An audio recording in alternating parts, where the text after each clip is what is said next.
মাত্র 60 দিন। এত কম সময়েও কি সত্যি এ প্লাস পাওয়া সম্ভব?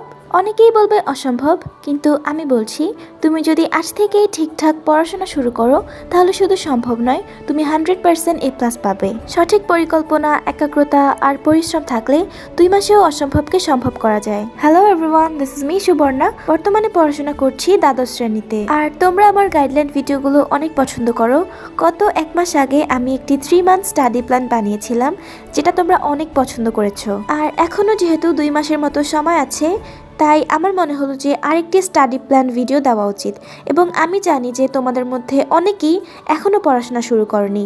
সো তোমাদের উদ্দেশ্যে বলছি, তোমরা আশা ছেড়ো না, 2 মাসেও অনেক কিছু করা সম্ভব। সো তার জন্য আজকে আমি তোমাদের জন্য নিয়ে এসেছি একটি 2 মাসের ফুল প্রুফ স্টাডি প্ল্যান। প্রতিদিন কিভাবে পড়বে, কতটুকু পড়বে এবং কিভাবে রিভিশন করবে সবকিছু নিয়ে আলোচনা করব।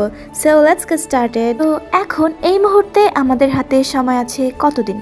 তোমাদের এক্সাম হচ্ছে এপ্রিল মাসের 10 তারিখে, আর আজকে ফেব্রুয়ারি মাসের 7 তারিখ, অর্থাৎ তোমাদের হাতে আর সময় আছে মাত্র 2 মাস। আর 2 মাস শব্দটা ছোট হলেও সময়টা কিন্তু ছোট নয়, 2 মাস কিন্তু 8 সপ্তাহ। আর আমি যখন তোমাদের জন্য 3 মান্থ স্টাডি প্ল্যান বানিয়েছি, ওইখানে তোমাদেরকে আমি সিলেবাস ভাগ করে দিয়েছি, যেহেতু ওইখানে অনেক বড় একটা সময় ছিল।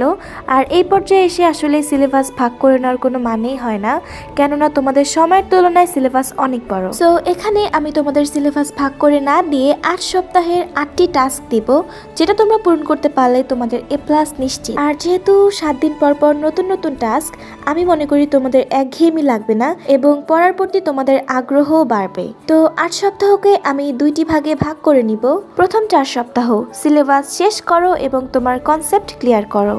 শেষ 4 সপ্তাহ রিভিশন এবং এ প্লাস নিশ্চিত করার পরিকল্পনা করো। প্রথম সপ্তাহ গুরুত্বপূর্ণ অধ্যায়গুলো পড়ো, যেগুলো থেকে বেশি প্রশ্ন আসে, যেগুলো থেকে বেশি মার্কস আসে, সেইগুলো আগে শেষ করো। আর এই সময় এসে আমি মনে করি তোমরা সবাই জানো যে কোন অধ্যায়গুলো বেশি গুরুত্বপূর্ণ এবং কোন টপিক থেকে বেশি প্রশ্ন আসে। আর তাও যদি তোমরা না জেনে থাকো, তাহলে তোমরা টেস্ট পেপার অ্যানালাইজ করে দেখতে পারো, সেখানে গুরুত্বপূর্ণ টপিকগুলো তোমরা পেয়ে যাবে। প্রতিদিন 2 থেকে 3টি সাবজেক্ট পড়বে এবং 2 থেকে 3টি অধ্যায় শেষ করবে। ম্যাথ প্র্যাকটিস করো, প্রতিদিন ম্যাথ প্র্যাকটিস করো এবং সায়েন্সের যে সাবজেক্টগুলো, বিশেষ করে কেমিস্ট্রি, ফিজিক্স, এগুলোর ম্যাথ প্রতিদিন প্র্যাকটিস করো, নাহলে কিন্তু ভুলে যাবে। ইংলিশ ও বাংলা গ্রামার বা ব্যাকরণ যেগুলো আছে, ওইগুলো কিন্তু বেশ কঠিন, ওইগুলো প্রতিদিন প্র্যাকটিস করো। দ্বিতীয় সপ্তাহ কঠিন টপিকগুলোর শর্ট নোট তৈরি করো। বিগত বছরের বোর্ড প্রশ্ন দেখো, কোন কোন প্রশ্নগুলো বারবার এসেছে সেগুলোতে বেশি গুরুত্ব দাও।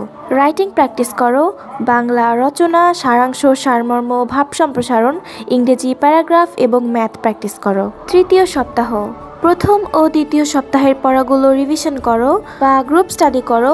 আদারওয়াইজ তুমি কাউকে তোমার পড়াগুলো বোঝাতে চেষ্টা করো। যদি তুমি বোঝাতে সক্ষম হও, তাহলে বোঝা যাবে যে না, তোমার পড়াগুলো কমপ্লিট হয়েছে। আর এতে তোমার টপিকগুলো পরিষ্কার হয়ে যাবে।